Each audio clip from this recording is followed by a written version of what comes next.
ಮದ್ಯ ಹಗರಣ ಪ್ರಕರಣದಿಂದ ನ್ಯಾಯಮೂರ್ತಿ ಸ್ವರ್ಣಕಾಂತ್ ಶರ್ಮಾ ಹಿಂದೆ ಸರಿದಿದ್ದಾರೆ. ಇದೇ ವೇಳೆ ಅವರು ಎಎಪಿ ನಾಯಕರಾದ ಅರವಿಂದ್ ಕೇಜ್ರಿವಾಲ್, ಮನೀಶ್ ಸಿಸೋಡಿಯಾ, ಸಂಜಯ್ ಸಿಂಗ್, ವಿನಯ್ ಮಿಶ್ರಾ, ದುರ್ಗೇಶ್ ಪಾಠಕ್ ಮತ್ತು ಸೌರವ್ ಭಾರದ್ವಾಜ್ ಅವರ ವಿರುದ್ಧ ಕ್ರಿಮಿನಲ್ ನ್ಯಾಯಾಂಗ ನಿಂದನೆ ಪ್ರಕರಣ ಆರಂಭಿಸಿದ್ದಾರೆ. ಕೇಜ್ರಿವಾಲ್ ವಿರುದ್ಧ ನ್ಯಾಯಾಲಯವನ್ನ ಅವಮಾನಿಸಿದ, ಅದರ ಆದೇಶಗಳನ್ನು ಪಾಲಿಸದ ಮತ್ತು ನ್ಯಾಯಾಲಯದ ಮಾನಹಾನಿ ಮಾಡಿದ ಆರೋಪ ಹೊರಿಸಲಾಗಿದೆ. ಈಗ ಅರವಿಂದ್ ಕೇಜ್ರಿವಾಲ್ ಮತ್ತೊಂದು ಪ್ರಕರಣವನ್ನು ಎದುರಿಸಬೇಕಾಗುತ್ತೆ. ಅಬಕಾರಿ ನೀತಿ ಪ್ರಕರಣಕ್ಕೆ ಸಂಬಂಧಪಟ್ಟಂತೆ ತಮ್ಮನ್ನ ಮತ್ತು ನ್ಯಾಯಾಲಯವನ್ನ ಗುರಿಯಾಗಿಸಿಕೊಂಡು ಸಾಮಾಜಿಕ ಮಾಧ್ಯಮದಲ್ಲಿ ಮಾನನಷ್ಟ ಮತ್ತು ಅವಹೇಳನಕಾರಿ ಪೋಸ್ಟ್ಗಳನ್ನು ಪೋಸ್ಟ್ ಮಾಡಲಾಗಿರೋದರ ವಿರುದ್ಧ ನ್ಯಾಯಾಂಗ ನಿಂದನೆ ಪ್ರಕರಣ ಆರಂಭಿಸುವುದಾಗಿ ನ್ಯಾಯಮೂರ್ತಿ ಶರ್ಮಾ ಹೇಳಿದ್ದಾರೆ.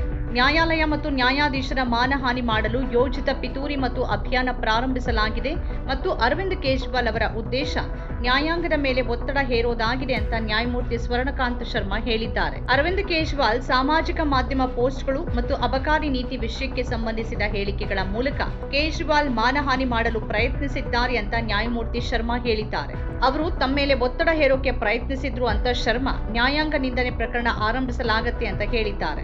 ಅರವಿಂದ್ ಕೇಜ್ರಿವಾಲ್, ಮನೀಶ್ ಸಿಸೋಡಿಯಾ, ಸಂಜಯ್ ಸಿಂಗ್, ಸೌರವ್ ಭಾರದ್ವಾಜ್ ಮತ್ತು ವಿನಯ್ ಶರ್ಮಾ ಎಲ್ಲರೂ ಸಾಮಾಜಿಕ ಮಾಧ್ಯಮದಲ್ಲಿ ಪೋಸ್ಟ್ ಮಾಡಿದವರು. ಈ ನಾಯಕರು ಸಾಮಾಜಿಕ ಮಾಧ್ಯಮದಲ್ಲಿ ಪೋಸ್ಟ್ ಮಾಡೋದು ಮತ್ತು ಹೇಳಿಕೆಗಳನ್ನು ನೀಡೋದು ಪ್ರಾಥಮಿಕವಾಗಿ ಕ್ರಿಮಿನಲ್ ನ್ಯಾಯಾಂಗ ನಿಂದನೆ ಆಗಿದೆ ಅಂತ ನ್ಯಾಯಾಲಯ ಹೇಳಿದೆ. ನ್ಯಾಯಾಲಯದ ಪ್ರಕಾರ ನ್ಯಾಯಾಂಗ ಪ್ರಕ್ರಿಯೆಯನ್ನು ರಕ್ಷಿಸಲು ಮತ್ತು ಅದರ ಘನತೆಯನ್ನು ಕಾಪಾಡಿಕೊಳ್ಳಲು ಈ ಕ್ರಮವನ್ನು ಪ್ರಾರಂಭಿಸಲಾಗಿದೆ.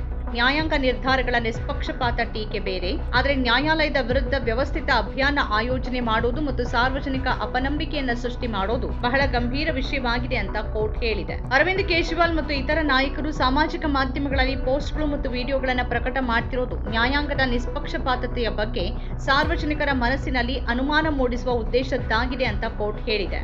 ಕೇಜ್ರಿವಾಲ್ ಹೈಕೋರ್ಟ್ನ ತೀರ್ಪನ್ನು ಒಪ್ಪದೇ ಇದ್ರೆ ಸುಪ್ರೀಂ ಕೋರ್ಟ್ ಅನ್ನು ಸಂಪರ್ಕಿಸುವ ಆಯ್ಕೆ ಅವರಿಗಿದೆ. ಕಾನೂನು ಮಾರ್ಗವನ್ನ ಆಯ್ಕೆ ಮಾಡುವ ಬದಲು ಅವರು ವಿಚಾರಣಾ ನ್ಯಾಯಾಧೀಶರ ವಿರುದ್ಧ ವಿಡಿಯೋ ಮತ್ತು ಸಾಮಾಜಿಕ ಮಾಧ್ಯಮ ಅಭಿಯಾನ ಪ್ರಾರಂಭಿಸಿದ್ರು. ಕೇಜ್ರಿವಾಲ್ ತಮ್ಮ ಹೇಳಿಕೆಗಳಲ್ಲಿ ನ್ಯಾಯಾಲಯ, ಸರ್ಕಾರ, ಬಿಜೆಪಿ ಅಥವಾ ಸಾಲಿಸಿಟರ್ ಜನರಲ್ ಪ್ರಭಾವದಿಂದ ಕಾರ್ಯನಿರ್ವಹಿಸುತ್ತಿದೆ ಅಂತ ಸೂಚಿಸೋಕೆ ಪ್ರಯತ್ನಿಸಿದ್ದಾರೆ ಅಂತ ನ್ಯಾಯಮೂರ್ತಿ ಶರ್ಮಾ ಹೇಳಿದ್ದಾರೆ. ನ್ಯಾಯಾಲಯ ಸ್ವತಂತ್ರ ನಿರ್ಧಾರಗಳನ್ನು ತೆಗೆದುಕೊಳ್ಳೋದಕ್ಕೆ ಸಾಧ್ಯವಿಲ್ಲ ಅಂತ ಯಾರಾದರೂ ಯಾವ ಅಧಿಕಾರದಿಂದ ಹೇಳಬಹುದು ಅಂತ ನ್ಯಾಯಾಲಯ ಕೇಳಿದೆ. ಕೇಜ್ರಿವಾಲ್ ಅವರ ಹೇಳಿಕೆಗಳು ಪ್ರಾಥಮಿಕವಾಗಿ ಖಂಡನೀಯ ಮತ್ತು ಕ್ರಿಮಿನಲ್ ನ್ಯಾಯಾಂಗ ನಿಂದನೆಗೆ ಸಮಾನ ಅಂತ ನ್ಯಾಯಾಲಯ ತನ್ನ ಆದೇಶದಲ್ಲಿ ತಿಳಿಸಿದೆ. ದುರ್ಗೇಶ್ ಪಾಠಕ್ ಅವರ ಪತ್ರ, ಸಂಜಯ್ ಸಿಂಗ್ ಮತ್ತು ವಿನಯ್ ಮಿಶ್ರಾ ಅವರ ಸಾಮಾಜಿಕ ಮಾಧ್ಯಮ ಪೋಸ್ಟ್ಗಳು ಕೂಡ ಅದೇ ವರ್ಗಕ್ಕೆ ಸೇರಿವೆ ಅಂತ ಸ್ವರ್ಣಕಾಂತ್ ಶರ್ಮಾ ಹೇಳಿದ್ದಾರೆ. ಸೌರವ್ ಭಾರದ್ವಾಜ್ ಪೋಸ್ಟ್ ಮಾಡಿದ ವಿಡಿಯೋದ ಬಗ್ಗೆ ನ್ಯಾಯಾಲಯ ಬಲವಾದ ಟೀಕೆಗಳನ್ನು ಮಾಡಿತು. ಎಎಪಿ ಅಧಿಕೃತ ಖಾತೆಯಿಂದಲೂ ವಿಡಿಯೋವನ್ನು ಪ್ರಸಾರ ಮಾಡಲಾಗಿದೆ ಅಂತ ನ್ಯಾಯಾಲಯ ಗಮನಿಸಿದೆ. ಯಾವುದೇ ವೈಯಕ್ತಿಕ ಅಸಮಾಧಾನ ಅಥವಾ ಕೋಪದಿಂದ ಈ ಕ್ರಮ ತೆಗೆದುಕೊಳ್ಳಲಾಗಿಲ್ಲ ಅಂತ ನ್ಯಾಯಾಲಯ ಸ್ಪಷ್ಟವಾಗಿ ಹೇಳಿದೆ. ನ್ಯಾಯಾಲಯ ಎಲ್ಲಾ ಪಕ್ಷಗಳು ಮತ್ತು ದಾವೆದಾರರನ್ನ ಗೌರವಿಸುತ್ತೆ.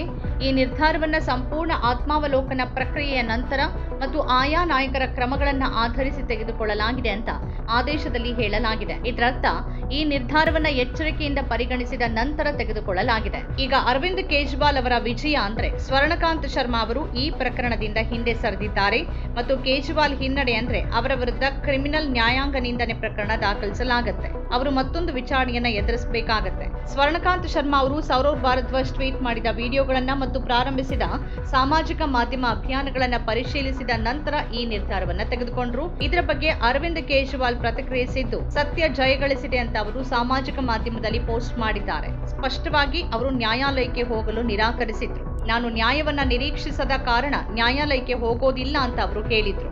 ತೀರ್ಪಿನ ಬಗ್ಗೆ ಸೌರವ್ ಭಾರದ್ವಾಜ್ ಕೂಡ ಪ್ರತಿಕ್ರಿಯಿಸಿದ್ದಾರೆ. ತೀರ್ಪಿನ ಸಮಯದಲ್ಲಿ ಸ್ವರ್ಣಕಾಂತ್ ಶರ್ಮಾ ಅವರು ಇದನ್ನ ನ್ಯಾಯಾಂಗದ ಕಾರಣಕ್ಕೆ ಮಾಡಿರೋದಾಗಿ ಹೇಳಿದ್ದಾರೆ. ದೆಹಲಿ ಮುಖ್ಯಮಂತ್ರಿ ರೇಖಾ ಗುಪ್ತಾ ದೂರದರ್ಶನದ ಕಾರ್ಯಕ್ರಮವೊಂದರಲ್ಲಿ ರೋಸ್ ಅವೆನ್ಯೂ ವಿಶೇಷ ಸಿಬಿಐ ನ್ಯಾಯಾಧೀಶರು ಅರವಿಂದ್ ಕೇಜ್ರಿವಾಲ್ ಮತ್ತು ಅವರ ಸಹಚರರನ್ನ ಅಬಕಾರಿ ಪ್ರಕರಣದಲ್ಲಿ ಖುಲಾಸೆಗೊಳಿಸಿದ್ದು ಒಂದು ಸಂಚು ಅಂತ ಹೇಗೆ ಹೇಳಿದ್ದಾರೆ ಅನ್ನೋದರ ಕುರಿತು ನಾನು ಪತ್ರಿಕಾಗೋಷ್ಠಿ ನಡೆಸಿದ್ದೆ. ಅವರು ಹಾಲಿ ನ್ಯಾಯಾಧೀಶರನ್ನ ಭ್ರಷ್ಟ ಅಂತ ಕರೆದಿದ್ದಾರೆ. ಸ್ವರ್ಣಕಾಂತ್ ಶರ್ಮಾ ಅವರು ಸಂಸ್ಥೆಯನ್ನ ಉಳಿಸಲು ಈ ಪ್ರಕರಣದಲ್ಲಿ ಬಿಜೆಪಿಯ ಹಾಲಿ ಮುಖ್ಯಮಂತ್ರಿಯ ವಿರುದ್ಧ ವಿಚಾರಣೆ ಪ್ರಾರಂಭಿಸಿದ್ರೆ ನಾನು ಸಂತೋಷ ಪಡ್ತಿದ್ದೆ ಅಂತ ಸೌರವ್ ಭಾರದ್ವಾಜ್ ಹೇಳಿದ್ದಾರೆ.